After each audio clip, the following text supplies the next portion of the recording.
జగ్గారెడ్డి కాంగ్రెస్ నాయకుడు, సంగారెడ్డికి చెందిన కాంగ్రెస్ నాయకుడు. ఇతనికి సంబంధించిన వీడియో ఒకటి ఇప్పుడే నేను చూడడం జరిగింది. చూసి నేనైతే షాక్ అయిపోయాను నిజంగా.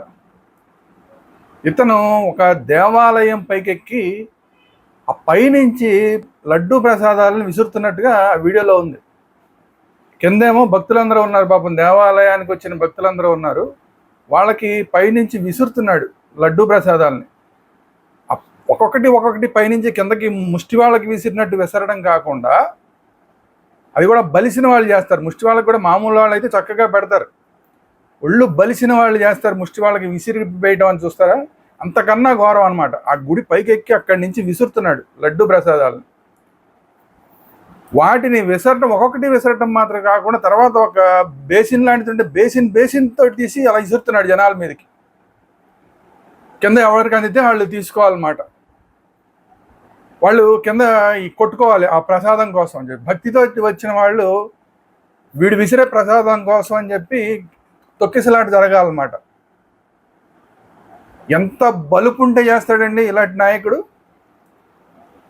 ఇదే నాయకుడు ఈ మధ్యనే మొన్న 4-5 రోజుల క్రితమే అనుకుంటా, రంజాన్కి సంబంధించి ముస్లిం సోదరులందరికీ కూడా ఇఫ్తార్ విందేదో ఇచ్చినట్టున్నాడు. అక్కడ మాత్రం చక్కగా టేబుల్ చేశాడు, అందరికీ భోజనాలు పెట్టాడు, ఇఫ్తార్ విందు ఇచ్చాడు, అందరికీ దగ్గరుండి వడ్డించాడు. మైనారిటీ విషయంలో మాత్రం అంత జాగ్రత్తగా దగ్గరుండి వడ్డించి అందరినీ ఇచ్చేయండి అని చెప్పి అంత హడావిడి చేసిన వ్యక్తి, హిందువుల దగ్గరికి వచ్చే మాత్రం పైనుంచి ప్రసాదాలు టెంపుల్ పైకెక్కి, అది కూడా టెంపుల్ పైకెక్కి పైనుంచి కింద ఉన్న వాళ్ళ మీదకి ప్రసాదాలు విసరటం. ఇది ఏ మాత్రం కూడా క్షమించరాని నేరం జగ్గారెడ్డి చేసింది. ఇట్లాంటి నాయకుల రాజకీయాల్లో ఉండేది. వెంటనే కనుక అది జగ్గారెడ్డి ఈ విషయంలో హిందువులందరికీ క్షమాపణ చెప్పకపోతే జగ్గారెడ్డిని సంగారెడ్డి నుంచి మాత్రమే కాదు, అసలు రాజకీయాల నుంచి వెలివేయాలి. సంగారెడ్డి నుంచి తరిమి కొట్టాలి, రాజకీయాల నుంచి వెలివేయాలి.